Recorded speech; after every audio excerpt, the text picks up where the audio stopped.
Right. Check the Try teeth. to That's see really if what it is. something's in my Hey, teeth. y'all. No, seriously. What are you navigating, Morgan? Hi. What am I navigating? I am in Detroit, as they said in French. A work trip. Child, I went to sleep at 7:30-ish last night. My God. I was up from like about 4:45 to drive here. I went to sleep at like 7:30. I was supposed to be taking a nap to we were supposed to hang out as a team, but nobody texted. So I was like, I'm going back to sleep. Works for me. And I did just Right. I did just that. And I ain't got this much sleep in a long time. So got a good night's sleep. I ran Girl, I ran 1.7 miles on a treadmill. I was like, we are, Period. y'all, the 5K is in like 2 weeks. So You got we're going to this. see how this goes. We're going to You got see. this. I am exciting. determined. Yeah, the outdoor. I might have to do the rest of my runs kind of outdoor, like every other run, because I did 2 runs outside. That's a whole nother beast, especially being cold. Yeah. Like when it's summertime, you can like settle into your run because it's like, oh, just enjoying the weather. But when it's cold, you really have to mentally like push through. But I also know like at the race, the energy will be higher. Like people will be around you, so you'll be able to like feed off of that. So I'm kind of counting on that too. But I do obviously want to be prepared to run my race because I also might be the person pulling up the back, so it might be by myself.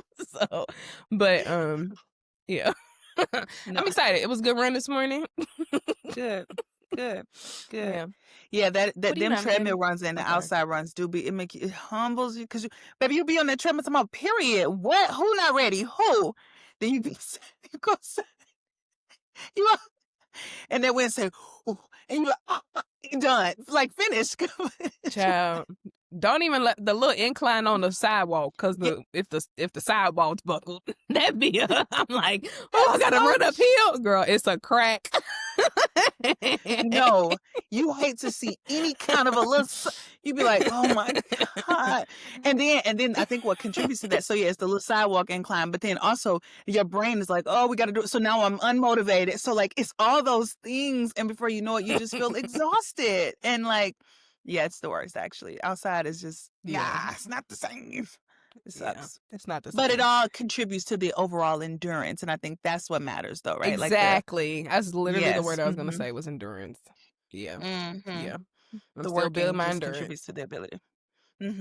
Yeah. Yep. What are you navigating? Nice. I am gluten intolerant. I think I am. Here go. How much to share? Okay, millennial. I know. Thank you for just already saying it so that we can just put it out the way. I feel so corny because I feel like a cliche right now for saying it. But guys, I really think so. So actually, if you have any information, you guys have been really good at like paying attention to our navigating section. So I'm going to use this moment to, the last few comments we got have been about our navigating section, just FYI. So I'm going to use this moment to ask and reach out about gluten intolerance and if there are any other people on this planet who eat gluten or stopped eating gluten and they noticed a change in their digestive system and track. Yeah, digestion. Thank you. And and their ability to digest and do what we do with digestion, right? And so because it's somewhat of a struggle for me, always has been, but I was starting to put some pieces together. The last time I had some struggles like this was after I had left Italy and I was eating pasta and bread, obviously because it's Italy all week. And then I got back and I was just struggling. And this week, similarly, I had some pasta, like a ton of pasta. I went to a Friendsgiving and I had a ton of pastas. Fire. Shout out to the cooks too. Y'all killed that. I'm not kidding. I hadn't had food and it was homemade food. Like, okay. Anyway, it was a lot of pastas and richness or whatever. And similarly, I had the same struggle that I did when I had left Italy. So I was thinking like, whoa, what's the common denominator in a lot of pastas and breads and whatnot? And somebody pointed out to me this morning that it potentially could be gluten. And so I was like, well, we need to identify this. And so I started going through whatever, the Googs. And I was like, wait, I might have a gluten intolerance because I'm looking at the tracks and whatever. But Morgan also pointed out that like, how much fiber do I eat? And then I was honest in saying, you know what? I can't say that I eat a ton of that either. So I'm going to go on the track this week of figuring out, is it a fiber deficiency or a gluten intolerance? And also, or could it be potentially both, right? And so, yeah, I got to Right. figure that out, child, because I went through it this week and I'm tired of going through it. So we'll see. So if you guys have any tips or pointers, please share. Love to hear. Yeah. I'll also say not only do we not get enough fiber in our diet, I think we've been miseducated about fiber because Yeah. like I've always thought like eat your vegetables, but things like beans and seeds, like chia seeds and fruit, like even raspberries have like a lot of fiber in it. That's true. Um That's true. and then you have to have a mixture of fiber and all the stuff. But I'm also on bean talk, and them girls be eating 2 cups of beans a day. And besides it like alleviating digestive issues, it them girls be eating 2 cups of beans for breakfast. I'm like, y'all are literally insane. They do say do not start off with 2 cups because you will be on a toilet somewhere wishing Really? you never I'm ate a glad you just bean. said that. So See, I'm so gullible. I'm glad you just said that because when I heard you say it, I'm like, huh, okay, let's try that this week. Like, no, that's not. I'm so gullible. I'm so gullible. I'm so No, gullible. the fact remains that it's necessary. The other fact Right. is you do have to work up your intolerance, or you will think it's like a Right. stomach ache versus like, no, this is just how the body is supposed to react to fiber. Right. To food. Yeah. And fiber. Like it's supposed to, oh, Yeah. thank you. Process, break down, break down, break down. Let's get this out of you. Yeah. Right. Right. I will say the Yeah. best times that I've had Yeah. with digesting and is excreting foods has been when I was eating a lot of dark leafy greens or just leafy greens in general. I used to eat spinach almost with every meal, particularly when I was first starting to lose weight and stuff. I ate spinach with every single meal. And that was my first time in Yeah. life because I've struggled with these sort of things all my life, but that was my first time ever having like regular and not just regular. I just would go regular. And I was like, wow, like, do people live like Right. this? So leafy greens have always been my win. Okay, I'm too loose on the internet. If you have thoughts, let me know. Right. Let's move off of this. Giving space for the nuance. We want to talk through social issues that impact Black women socially, politically, emotionally, financially, and all the illies. So I'll pass it to you, Raven. What's on the agenda? What's on the agenda is this week I sent Morgan, I was perusing through the internet like I always do, and I saw some things about wealth, Black wealth in particular. And it's so interesting because the first one, like all the things that came after were like all in alignment with that first one, and that was all unintentional. So that's actually funny. But the first thing that I sent Morgan was a video. Morgan, can you pull up her name actually, or pull her up because I want to shout her out because she's like a small creator, but she's doing really good work in like the space of Black wealth. What's her name? Nina. Nina. Is that just? And then her name is Nina, and then her Instagram handle is Nina Orm at ORM altogether. Oh, okay, Nina Orm. I just want and also we should totally start really being intentional about that too. Like when it's a Black girl or whatever, let's like shout her out because like that's fire, bigging up a Black girl. Anyway, she's doing great work as far as like I said, in the space of Black wealth, talking about Black wealth and how to accumulate it, grow it, all the things. Shout out to her, follow her, she's dope. So I was on her page, or her thing popped up in our algorithm, and it was essentially the video was talking about why Black wealth hasn't accumulated or doesn't accumulate in the same way that white wealth does. And the video in essence just said things, it pointed to some of the reasons why, and which we're going to get to in the episode. But a lot of it is just miseducation, poor money management, not like a moral problem, because people try and say, oh, Black people love Jordans, and it's just nonsense, right? It's not that consumerism doesn't impact Black people, but relatively speaking, it impacts all of us because America is built on consumerism. So take out all the racist tropes that you have in your mind when you think about why Black wealth doesn't accumulate. A lot of it is just miseducation. A lot of it, she talked about, which this one shocked me, and I promise I'm getting to why this matters. But she talked about some of it was, let's say grandma did own a home that could potentially be passed down. Oh, it's interesting. Actually, we just got done talking about this. But what'll happen is sometimes grandma would leave it to one kid, which creates discrepancy in how the wealth is separated. And then this stressor on this one person, and now they're having to put out fires with that money rather than save, accumulate, build, all of the things. So that was one of the reasons. She talked about a myriad of reasons. So we'll get into that in a second. Now, that correlates to the rest of the things I sent. Um, it was a video of Dr. Heavenly saying that she's running for Congress and she doesn't want to talk about her poverty or how she grew up, which was she grew up rather impoverished, because she said that didn't give congressional. She felt like it was like a stain on the image that she was trying to present as a congressional candidate because she's running for office right now. And the reason I wanted to bring this into the conversation today was because I was like, we need to talk about Black wealth and how to accumulate it, but also some of the reasons why it hasn't been accumulated, particularly because in the Black family, women are often like, we are a very matriarchal culture, right? And obviously this is a Black woman podcast. And because we're such a matriarchal culture, we need to figure out some of the reasons why our money isn't staying, and have substantive conversations about it, especially in the ways that it's impacted us culturally and like socially. So I think that was a good, and also in the context of this Danish deception stuff, which we're going to get to in a second, we're going to tie that in a bit because we've in our pre-production, we were talking through some of the ways like, oh, this is how this can happen because we don't, even though she's Nigerian, which adds a whole other component to it. So anyway, today we're going to be talking about Black wealth and all of the things and talking a little culture at the same time. Was that good? That was great. That was great. Okay.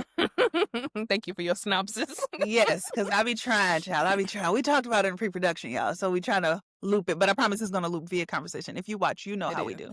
Okay. Yeah. What say you, Morgan?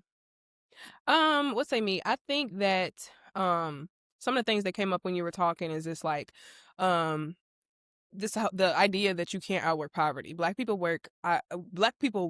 we make less money. One, we do work a lot, exorbitant. We never worked, but we make less money. And I think that that's going to play into how we talk about the Danish deception thing, and also sprinkle girl, because there's no way that you can expect if you are a Black woman and you like, oh, I want to marry a Black man.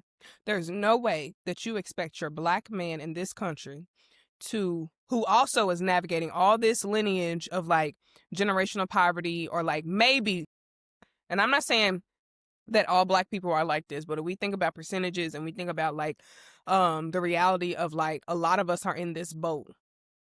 If you think, and also just the numbers, right? There's only 1% of a certain amount of group, period, who has the most wealth, right? And if the majority of the pyramid is right here, and then another chunk is at the bottom, there's no way you think you finna get a Black man and you finna just sit and be cute and not work. Black women have always worked. Black women have always contributed. But there's no way that you think y'all are going to be able to build wealth in a country on one person's salary who is already statistically making less money in general, and you also are making less money. So I'm just thinking about like this how we even navigate love and how we navigate dating, because a lot of us are getting messages around like, well, he should be able to pay for it all, and that's not reality. And the longer I'm in a relationship and the more we're trying to create and build wealth, a lot of us are people have been miseducated. Yes, and have no idea how much sacrifice and how much like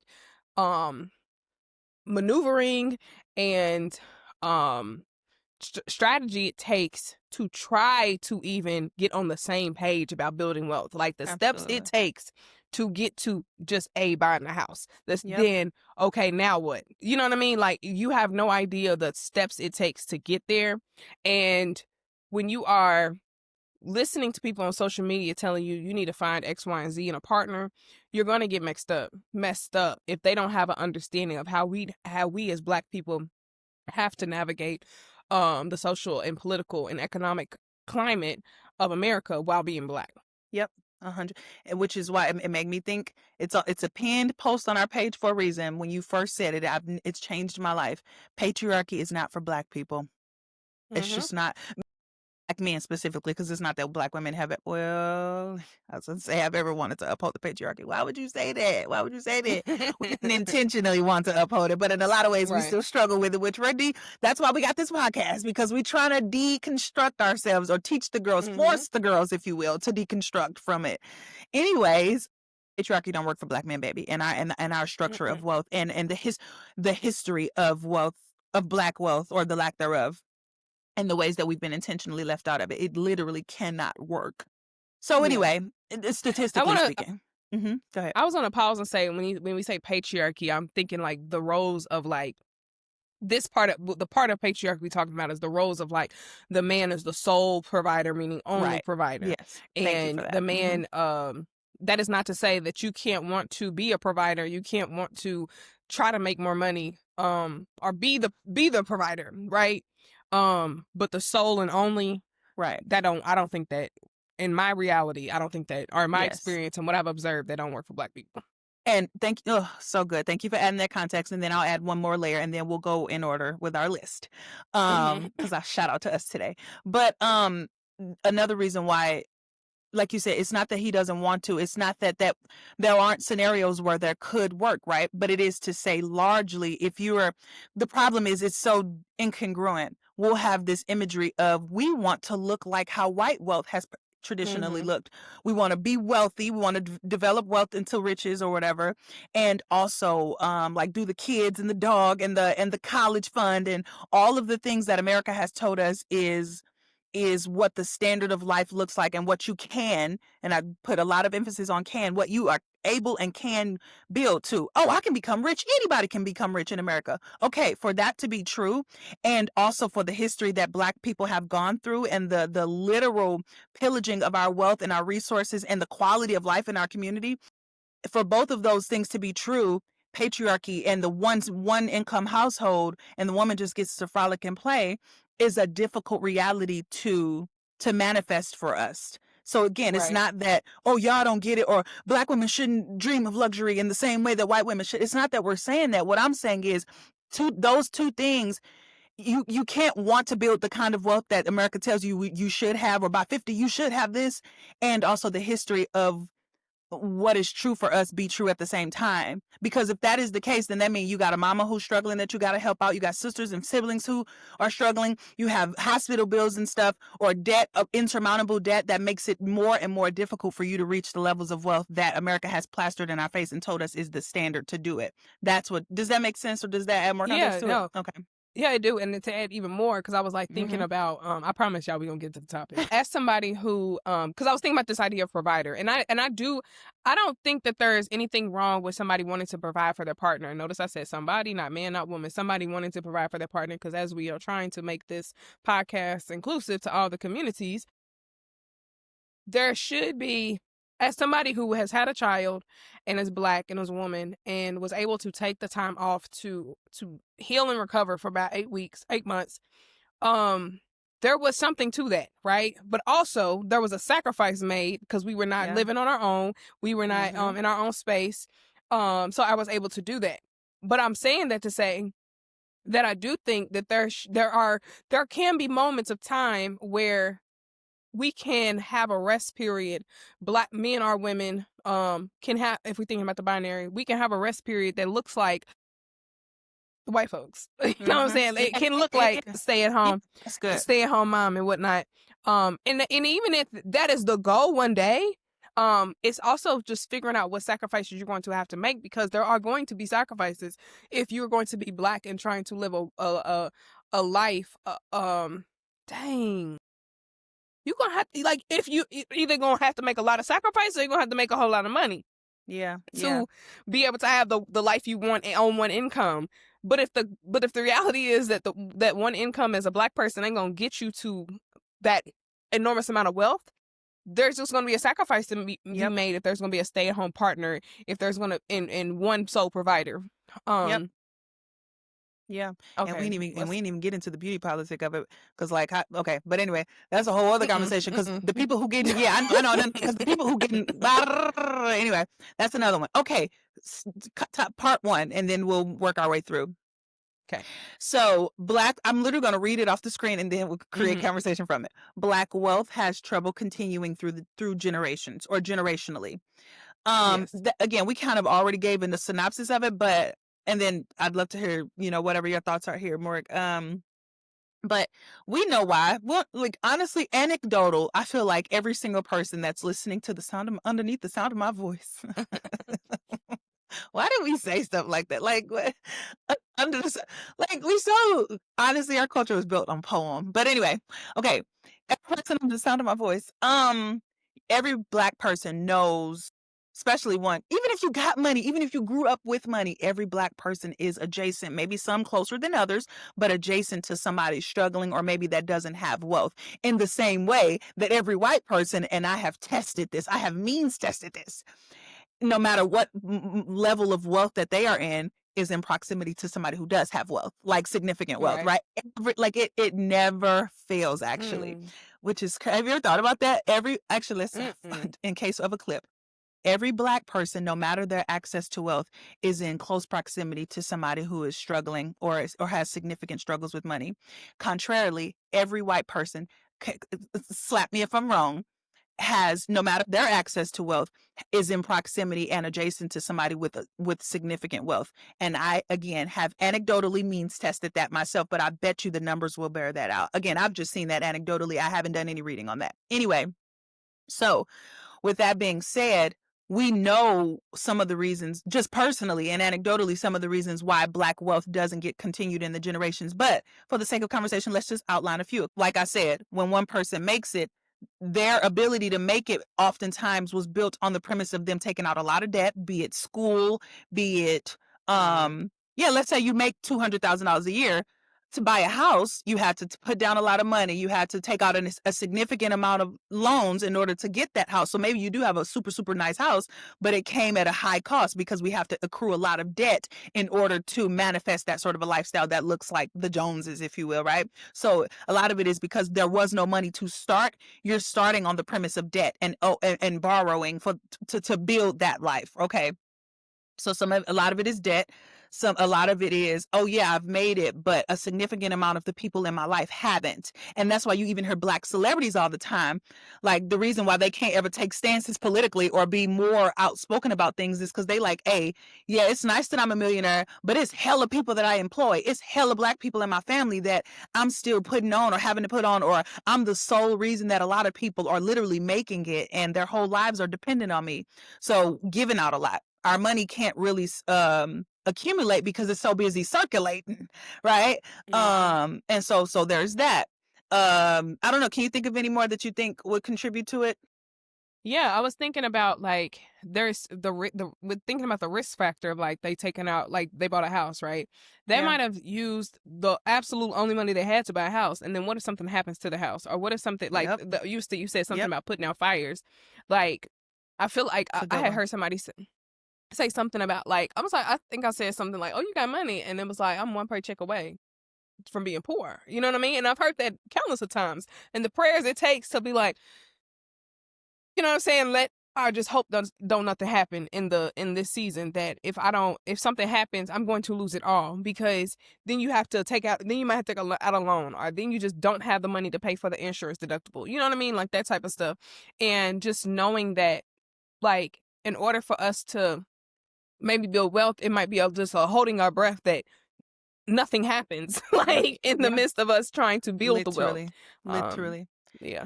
I used to talk to this white boy a long, long time ago, and he was telling me how his family had ran into a crisis, and because they don't necessarily come from like wealth or whatever, but Mm-hmm. immediately he was like, "But there's this guy at my church, and he's always told me if I need any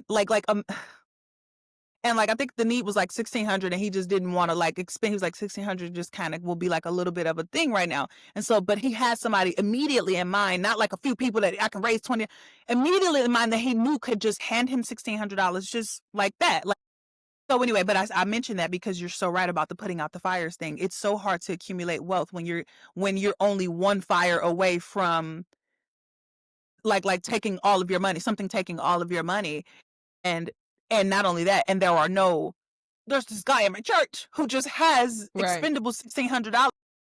Last thing I'll say here, and then we can push. I have a lot of friends who work in finance, right? And we just had this conversation like 2 days ago. He was telling me how um, he'll sit sometimes with white people, and even to this day, and he has money because he's did the college thing, all that.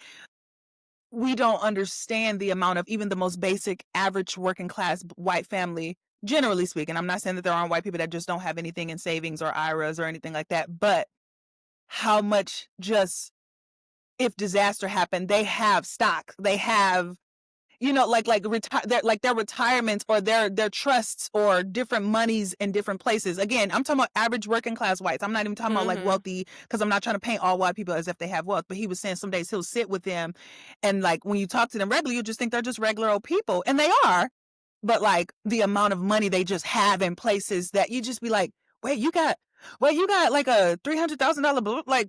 Wait, what? But you just worked down at the what, you know? And so, and contrastly though, how he'll sit with black people who are like moneyed, like professor, you know, like a serious person in the world. And the comparison, not that they're just broke, but like the accounts don't be looking even remote. Now, mind you, guys, remotely the same. I don't be finishing the sentence.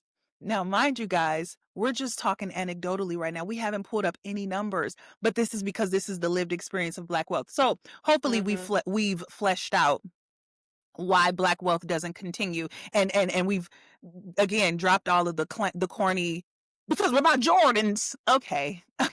I should be able to buy some shoes I want to buy because I want to buy them. And also, you can't outwork poverty. Like, you can't outrun the race of like literally, I don't have enough money. Like in the comparison you just gave of the professor and the white person, like that is probably what they accumulated in their lifetime, the black professor, versus what these white folks have done just to live regular. They've had enough passing on down things that they can just live a regular life and still have some money and not feel the stress and the pressure. My God, that might also be why black people are always trying to rush to run to get the degrees, because we are trying to do what we have to do to accumulate something. And in reality, these people can just work regular old jobs and be perfectly fine working a 9 to 5, because at the end of the day, if they have a disaster, they're going to be able to fall back on something. Literally.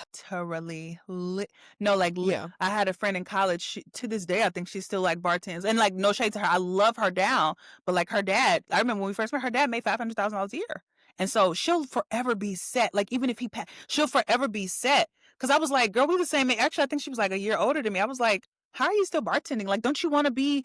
But like, and so that's why as black people we just go after, which this segues perfectly into Heavenly, we go after image of prestige, because it's so hard to create and accumulate that prestige financially.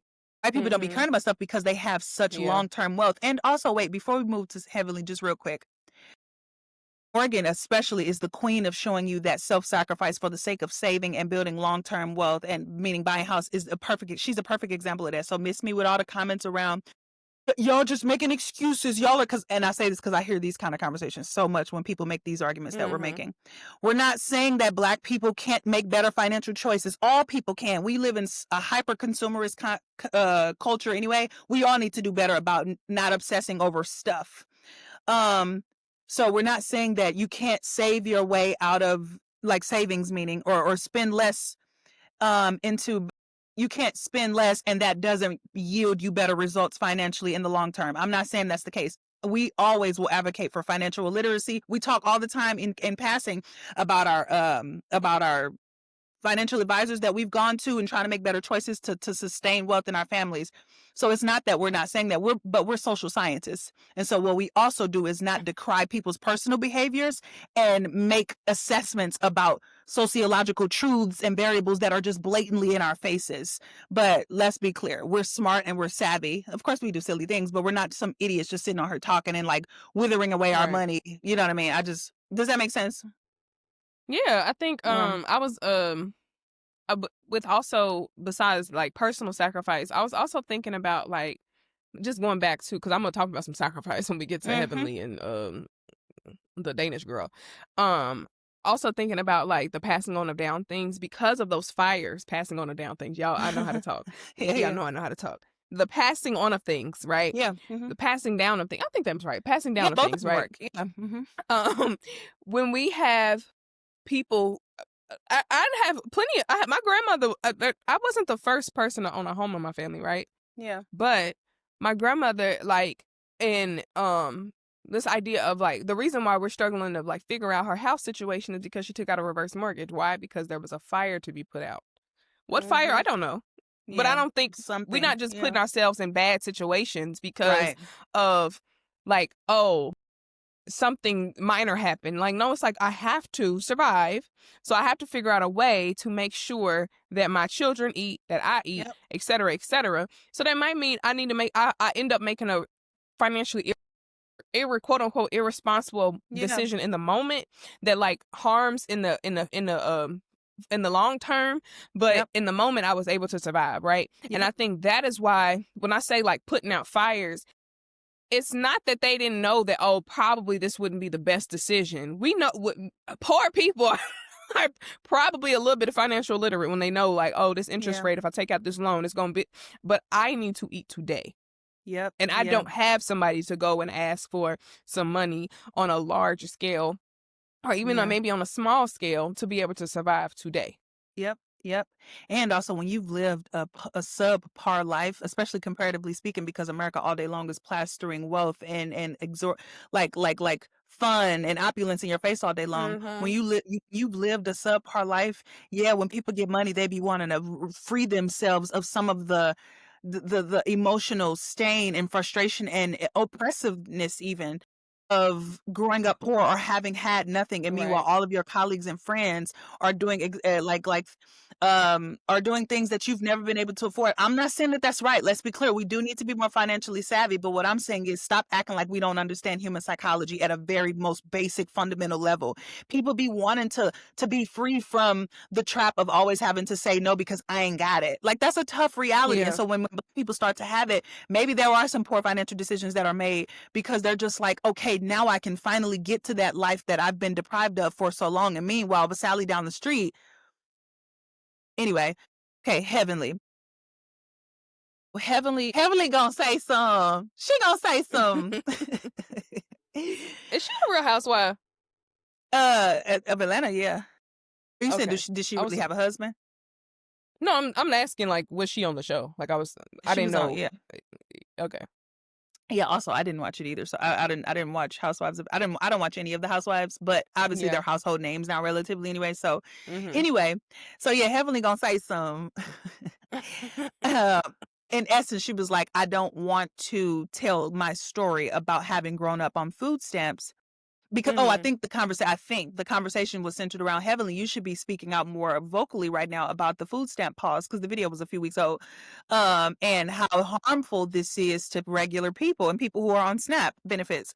And Heavenly was like, and they were saying like you should because you grew up like you grew up on SNAP, the benefits and the necessity of having food in your house. Okay, and so Heavenly was like, yeah, but that's embarrassing. And why would I do that? Yeah. Like, she was embarrassed to say that her mom was poor and that now mind you, she's a doctor and she's on TV. Like she is the archetypal American dream story. Girl, by all means, this should be your calling card. But she was and she started to get emotional. So as much as I wanted to read her for filth, I saw right through it because I know what generation she comes from. She comes from that generation where respectability is the only thing that's making me survive school and these environments people are largely not in. And so I wanted to read her for filth, but I just felt so bad for her because I know that generation well. And I have some stories, but Morgan, I'd love to hear your thoughts here. I was just writing. She like those emotions are like she's truly embarrassed. Like you don't from that like I think our generation is a little bit more open and honest about like the struggle of maybe what we gone through. But like when you've worked your way out of that, and you've probably separated yourself from the people that struggle and remind you of your struggle, you are now in a different tax bracket, in a different social class. You don't associate yourself with them. And I was thinking about like because the question that I had was, does she not know that the majority of people are working class and may or may not have been on SNAP?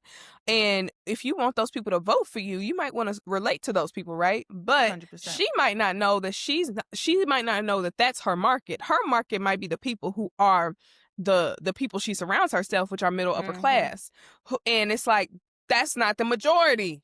You have to be able to relate to the people who are lower class, a little bit more poor, that are a little poor, and have the that are being affected by that are being affected by these policies that are literally not allowing them to eat. So, but I don't know, like, but that just might be a bad, like, strategy. I think it's a bad strategy for on like sure. trying to get into For office. sure. You need to be understanding who you're marketing to, and For not, sure. and it ain't the people who you're sitting around with, at your parties and stuff. Not at all. Yeah, honestly, that I feel like that's a layup. The strategy piece, girl, that's hella dumb. Why would you feel embarrassed about that? That's dumb. But Right. the reason I feel like it correlated in, and I was so passionate about bringing it Yeah. in, is because, yeah, like I'm thinking about what would make a Black woman who came up from literal poverty feel shamed about it to the degree that she don't want to use this literally as something that seems like a layup. Like you said, the strategy wise, girl, it's a layup. Um, and the only thing is, like you said, you're not in those environments anymore, and you look at poverty as a moral failure. Come on, America, because America love doing it. We look at poverty as a moral failure because white people told us to. But anyway, and having completely negated and forgotten the reasons why. Heavenly, I don't know nothing about your mama, but if you from Atlanta, Georgia, ma'am, if y'all grew up in the South and your mama was poor and had to get on Snap, girl, I don't even I bet you if I really took the time, we can lay out her mom's story in 5 seconds without having known nothing about her mama. Girl, and you shamed of your mama having to have taken food stamps. And I don't care if she was on drugs. I don't care if it's she was a hoe. I don't care if she was a because what they'll try and do is oftentimes you don't even know. You know her mama neglected her. You know her like, and I don't know if that's the truth. What I'm saying is I don't care what the variables are that would try and paint her as a villain. Right. I can guarantee you some of it, most of it, all of it will still be correlated to white supremacy and racism in some way that will never make me be mad at her mama ever. Ever. Like, especially not to the extent where I would say, oh yeah, no, X her out your life story. Hell no. But I will also, but what I will say is that this goes back to our conversations about like when you make it, you separate yourself from those people. You separate yourself from Black people who are in the struggle. You start to not be able to relate to them no more, or even want to relate to them no more. And you do look down on them. You do look at it as a moral failure, et cetera, et cetera. Instead of like, she probably hasn't had the mentality shift that the Congress that you're running to be a part of is the reason why these people are in the situation that they are in. But also, again, speaking to the generation that she's a part of, like, they did think of it as a moral failing. Like, it's just, I need to pull my bootstrap up and keep it moving. So do you. And that's not really the reality of, so this might just be a calling in moment that it is okay, Dr. Heavenly, to be to be a little embarrassed about it, but that's not shame for you to carry. That's not shame that was given. That was shame that was given to you, right? And to be able to undo all of that and be able to realize like you were put in that situation also because you were a Black person in the South, Black woman in the South. Like, you know what I mean? So I don't know. It might be a calling in, and it's for her to be able to say like, "Hey, girl, it's okay. It's okay that you were on Snap. So was I, and I still got, like, you know what I mean? So was my family, and we still got here. You know what I mean? Like, it's just a moment. It's just a moment. It's just a moment. Like, and no, thank you. That's such a beautiful rewiring of that, because it's let your shoulders down, babe. And actually, let's take this moment for all the Black girls maybe that are in spaces, because I'm sure we've all been there. When I was in Congress, when you would so many of my peers and colleagues' parents were lawyers. And one of my colleagues, I think his dad was, I say you this all the time, was like the president of the CDC or something to that effect. And you hear them going to their summer houses and just all the things. When you're in wealthy spaces, you see the lineage and legacy of wealth and see how much wealth is actually accumulated rather than earned. Let's be clear. But anyway, and so as a result of that, though, it becomes exhausting and taxing on your mental well-being, like literally, and taxing and exhausting when you reflect on your own life and how much energy and effort you have to produce and put out just to even stay in that space. And meanwhile, the only reason they're even in that space is because of connections, and you have no connections. So your whole life is about building connections, sustaining the money to stay there, like all the things. You're just in this rat race internally. And it's exhausting. And so the last thing I'll say here is, yeah, we do just need grace in that, because I know you feel shamed because you're comparing yourself to all these people that you're fighting to stay here. And meanwhile, they're just kind of like floating while being there. and you start to feel Mhm. shamed. That's connected to white stuff and white lies that we've Right. been told our quality about our value and what brings us value. So, yeah, go ahead. No, I kinda wanna move it to the conversation about the Danish girl, Oh, yes, please, that's fair. because Mhm. this I think we've talked about it lofty I mean, not lofty, we've talked about it on a high scale, but now on a Yeah, interpersonal level, let's like, go. the question is, how do we end up with a girl who's being scammed by this white Danish man for X amount of money? Um, and it's because when you are so like when you want to build wealth and you want to create lineage and legacy and you've been socialized to believe, oh, the white man, literally the one in your house or the white man, as the government can give you the Right, handout to do so, right? right. Um, when we've been conditioned that the white man will help us and has more money in X, Y, and Z, you might put up with a little bit more to make sure, like, Absolutely. we figure out, can I accumulate wealth, right?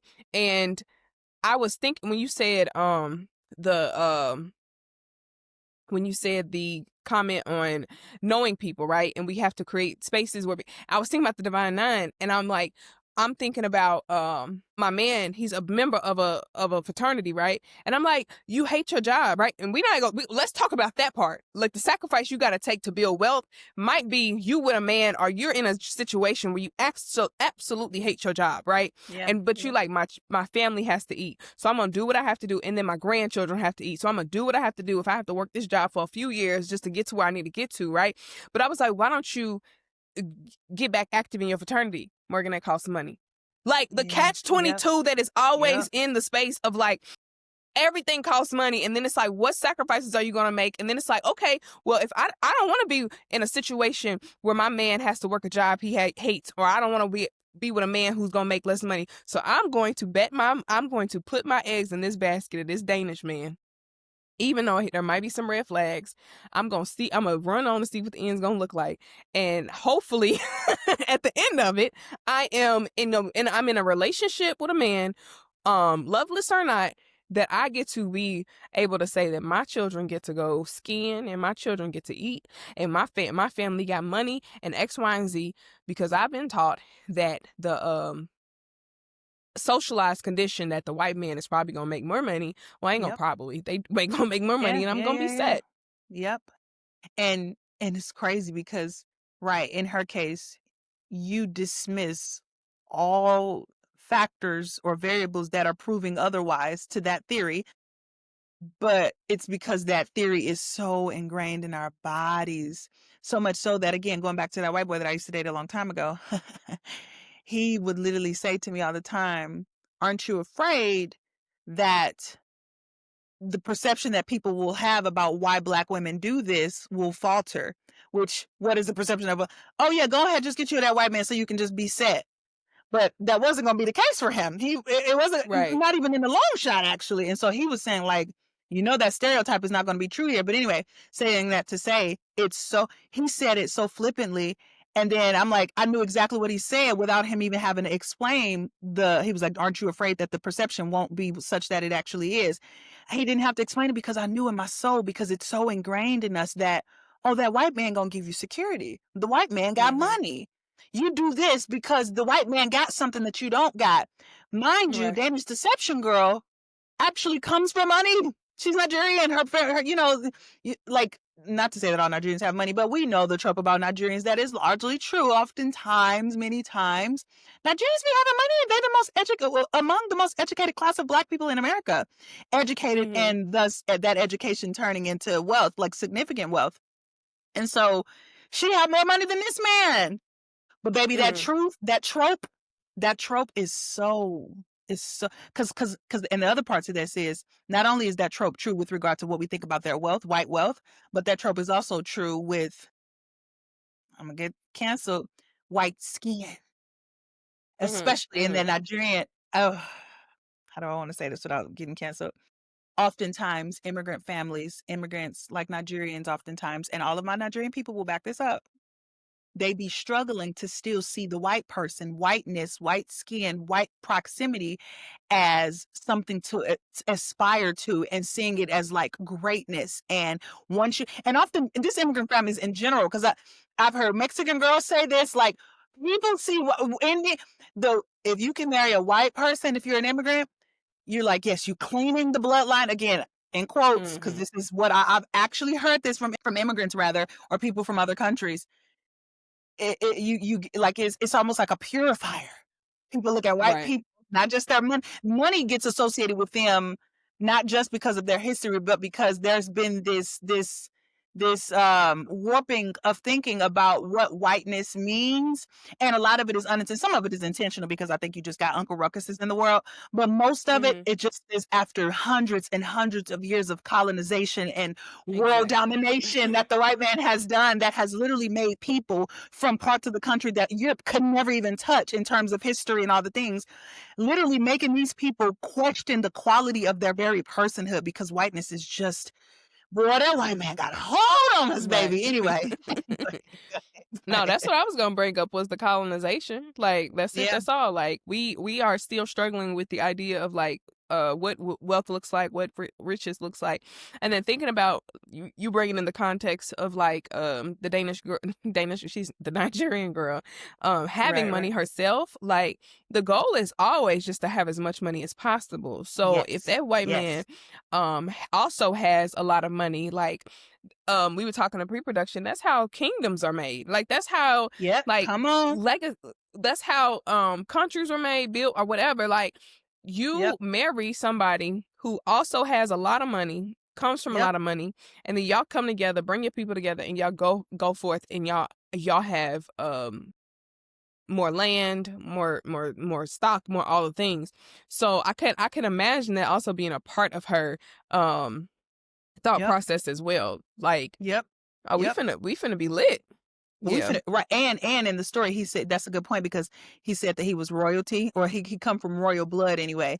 And so, in her mind, it's like, we just a lot of Nigerians who made a little money because we real estate or whatever through business, but this is legacy money. So now we're really going to have prominence. Now we're really going to be important, because we can't be all the way there. Like, we got money, but we don't have social status or social clout or relevancy until we put that white spin on it. Now we about to be. And also too, her sister had married a white man. Just FYI. But again, it's not that I'm not saying nothing, but take what you hear, from what you're hearing. Like, and so we got all of that to say. We need to decolonize our understanding about what wealth building looks like as Black people. And we need to decolonize that. And also we need to establish a politic of wealth and money and legacy building that matches the lifestyles that we've been thrust into. Because that way, I think we can get much further if we just go ahead and decolonize our perspectives about wealth and what Black wealth should and could potentially look like. We need to be students of history so that we're not judging each other based off of stuff that white people have said or tropes that white people have used against us. And just like embrace the truth of our history, rather than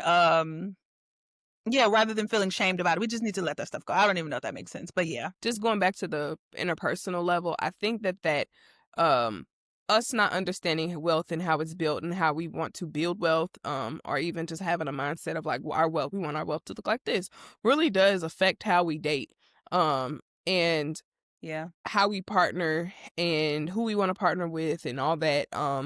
And we had brought up the sprinkle girl, because like on a more everyday level, everybody's not gonna come across the man who is scamming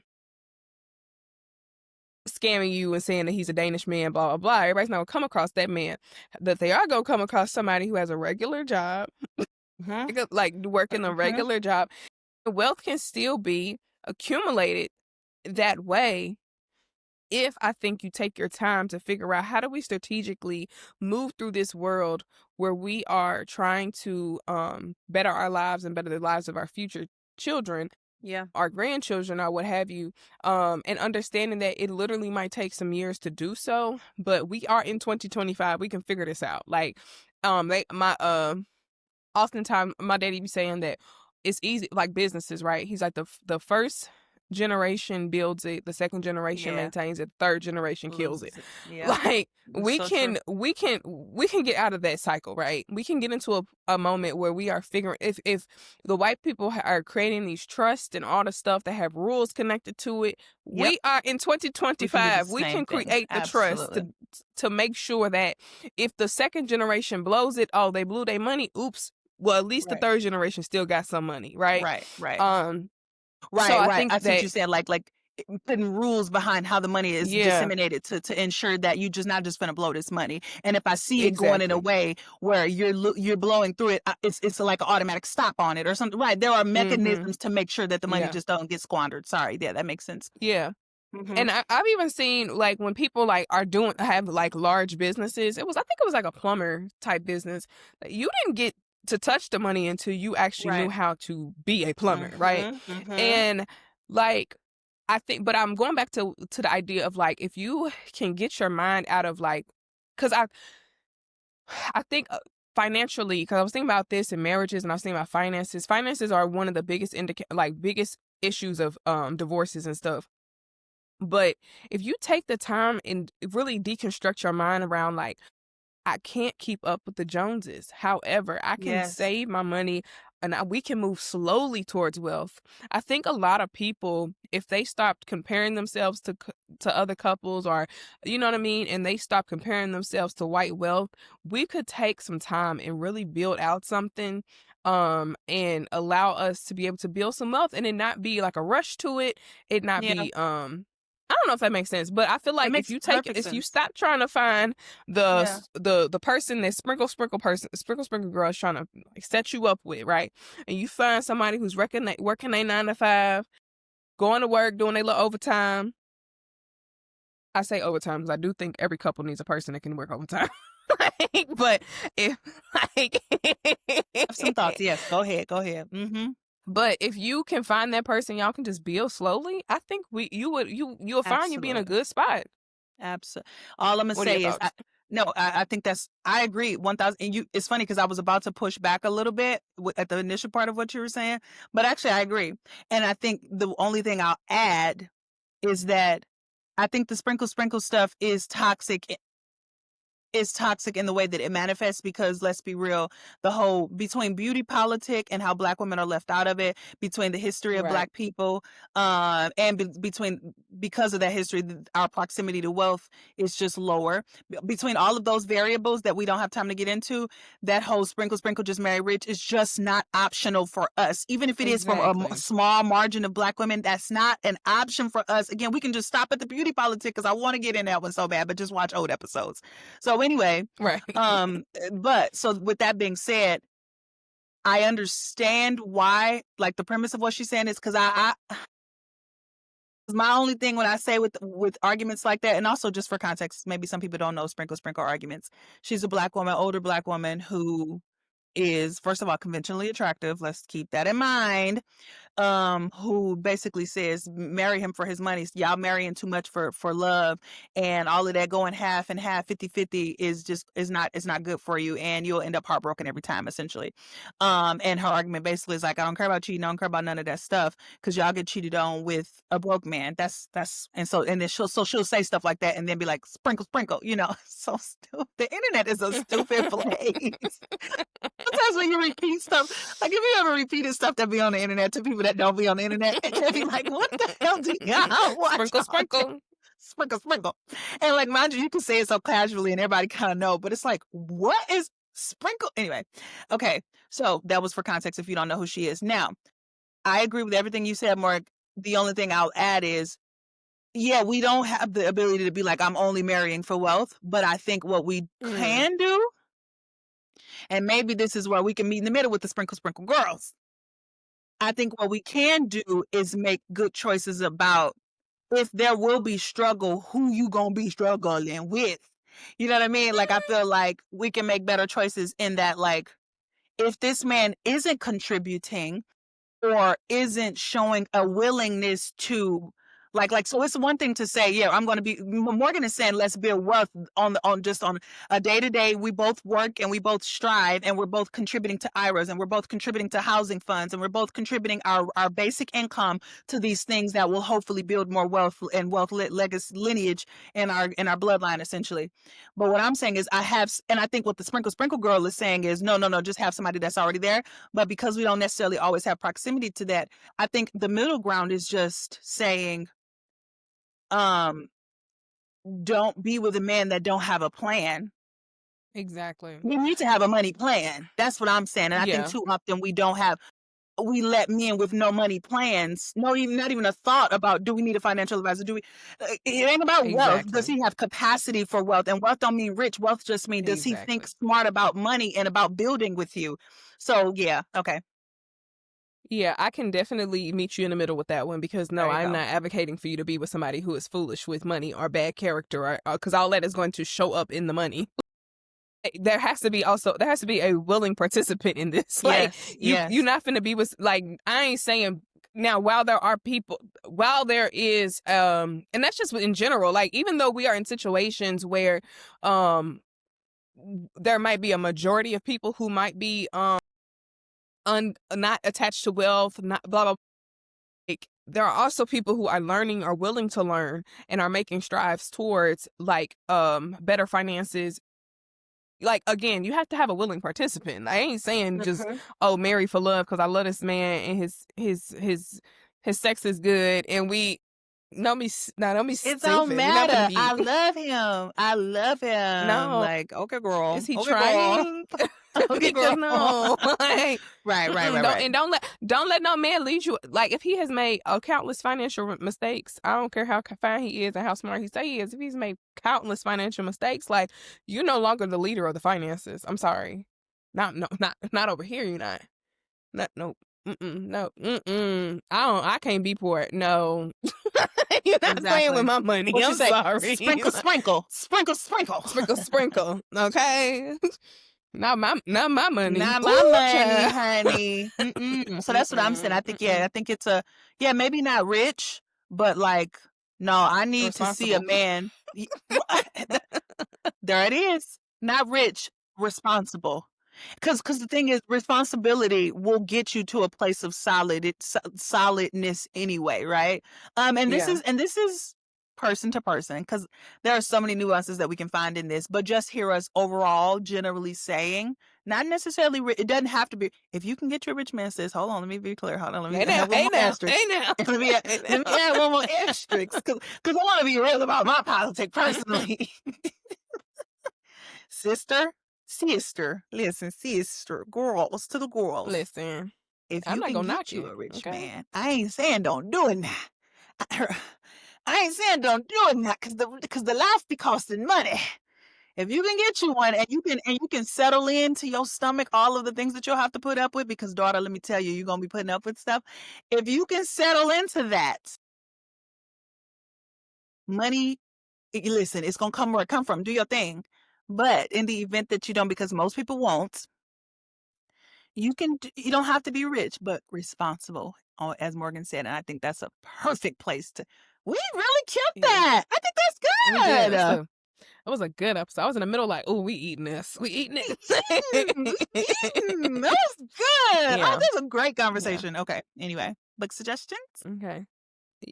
Yeah. On the What's on the Agenda podcast, we like to make sure we suggest a book every week. And it's kind of turned into like media these days. But do you have a book suggestion for this week? This not my lane, child. This not my lane. I ain't a Black wealth girly. It's not. I don't have a book because I don't want to give you no dating advice book. I heard. Okay, good. Mm-hmm. Yeah, I don't have a book suggestion yet, because this ain't our lane. We just saw a couple videos and was like, whoa, let's talk about this. But it's not my lane. But I will say, you know who I've been getting. I'm scared to say his name on our pod, because I don't know if he's like entangled into some things. I don't think he is, but just to put a preface out there, I don't know his politics. I don't know nothing about this man in regard to like if he's done things problematic, because anytime you put your name on a man, like you got. But anyway, anytime you suggest a man, you just know that it potentially could always, more than likely will come with. So I don't endorse all of that, but all of that if it exists. But I will say, John Hope Bryant is a financial advisor, black. I really been watching this stuff. I like him, and not just advising. He don't do like the Dave Ramsey stuff. I mean, I'm sure he does, but I'm just saying I like his commentary about Black wealth, accumulation of Black wealth, some of the key contributing factors to why it, all of the things. So I like John Hope Bryant. Like, watch some of his interviews. I think they're really savvy to me. So, and he talks Black specific, and he's really pro Black, and like which obviously that's all what we're about here too. So yeah, John Hope Bryant is kind of dope. Yeah. But also that girl we suggested in the beginning, I just been kind of perusing through her page recently. She's on the money with no pun intended. So yeah, that's my suggestion. Yeah. Okay, I'll take it. I don't have one, or Okay. a medium one either. So moving into our heart segment, we discuss why this matters, why the topic matters to our everyday lives. I can go first. I think the reason why this matters to me is because I do believe in not necessarily wealth. I do believe in legacy, and legacy does mean having some money. And I do believe in Black love, and I think that the money conversation has affected Black love and Black companionship and how we navigate those spaces. And I don't think they should be that. While they do need to be in conversation together, I don't think our conversation on money a relationship should hinge so much on money and being able to provide, knowing that we are Black in this country and how money how we have not been dealt the same cards. Absolutely. No, that's, girl, honestly, ditto. Here I go, ditto. I wasn't gonna connect relationship and money at all, so I think that's dope. I'll ditto all that and then just offer same, because we know that our history with money in this country, it matters because I'm trying to just get us to completely revamp our mind about money, and not just in the way of accumulating more, because a lot of even the Hope Bryants, like, shout out to him. And I understand why they put so much emphasis on the accumulation, and that's, changing our plight. And I get all of that. But the part that I just don't hear, he talks a little bit about this, but the part that I don't hear enough in any capacity, in any money talk capacity or conversations, is the psychological piece. And like the psychology behind why Black money is also in the state that it is. And it's just a lot of shame. It's a shame that drives us to maybe overspend, or drives us to do a whole bunch of other things, like maybe poor decisions. And it's a lot of just, and all of that is connected to our history. And so the only thing I'll add is I want us to psychologically change our relationship with money, not just habitually, like changing our habits. We got to also change our relationship with it in turn. And because that'll in turn impact who we choose to date and marry, and impact how we spend, and all of that. All of that will be changed once we start to really heal, not just think better, make better choices in our brains, but actually heal from the pains. Acknowledge that Black people have pain before y'all start telling us what we need to do and not do. That's what I get irritated by. So yes. Okay. Our next segment is What's the Girl Saying? Fun. We haven't said that in a while. If you would like to be a part of this segment, What's the Girl Saying? You have any questions, comments, concerns, you want our opinion on something, email us at whatsontheagendapod@gmail.com, or you can even slide into our DMs on TikTok and Instagram, or wherever you're listening, on YouTube. So Raven, you got anything that the girls are saying? Especially if we're sticking to what this segment is about. Actually, can I just offer a comment that I just loved this week? Dang, I wish I can read it. I don't have. Sure. Yes. Is it the one? Yes. Is it the one about the? Do you have it on your phone? Yes. Since we don't have anything in our emails. Also, yeah. While Morgan is pulling that up, I just want to reemphasize. If you want us to read your comment or talk back to us, please email us. We want to feature you on our What the Girls Are Saying segment of our pod. And we really, really, really, really, really, really, really enjoy hearing from you guys. Honestly, we peruse our comments and emails all the time. So please reach out to us and just say what's up. Yeah. So in our last week's episode, at Jessica Diary said that intro was triggering, laughing emoji, crying emoji. That part of church devotional opening used to last so long, LOL. And as an adult, I get it now though. Matter of fact, let me go sing it now. we see you, Jessica. Jessica, we see you, sis. And ma'am, I'm telling you, you already know, girl, them songs used to be so long, but the hymns hymned us through. They hymned us up to get us through. So, yes, ma'am, we understand, Jessie. Yeah. Yes. Yeah. But that was so good to hear from you, sis. That was a fun comment because That was. We love that one.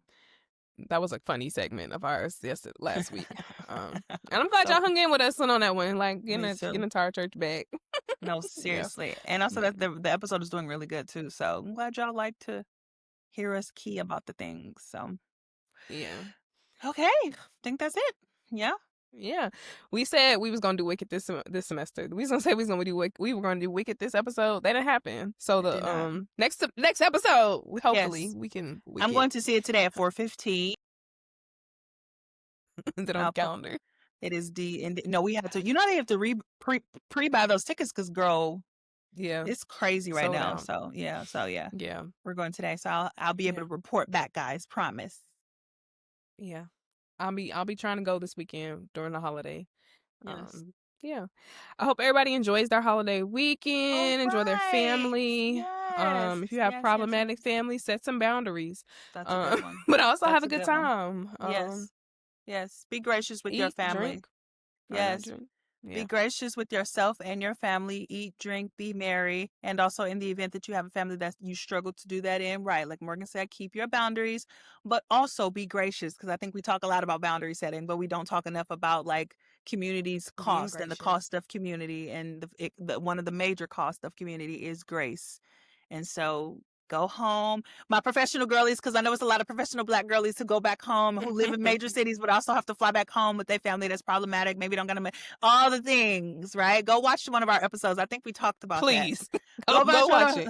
What is it called? I think it's To Be the Chosen One. Oh, I forgot what it's called. Yeah. Something like Look that. For that one. It's something about the chosen one or something. You'll find it. Go scroll. Before you go, while you on a plane, sis, watch that episode because it should help you. Be gracious and send love, and we're sending you love. We love you. Write to us and tell us how it went next week. And also, like, I think part of the things we talked about this past event at work was also standing up for yourself. Like, while you in community with these people, you can say, actually, boundary setting. I do not want to talk about this right now. And if you continue to talk about this, I'm going to walk away. And you get to still be in the house and eat. So stand up for yourself. That's so good. Because, even if it challenges the norm, because sometimes we just put up with things in our family because you're so accustomed to being I'm just the little sister, or I'm just the or whatever, that you don't want to break the norm. But the truth is, girl, you grown now. You can break the norms. It may feel a little weird this is a random one, but I remember we didn't used to drink in front of my mom because it was like, girl, pass me a drink. Right. Silliness. And then once we broke it, my mom was like, it was one time she was like, and then it was over. And now, girl, 4th of July, I was drunk at my mom's house. It's funny to think about because, like, my mama, I was being silly, and then she was like, don't listen to her. She drunk. And I was like, I am. Thank you.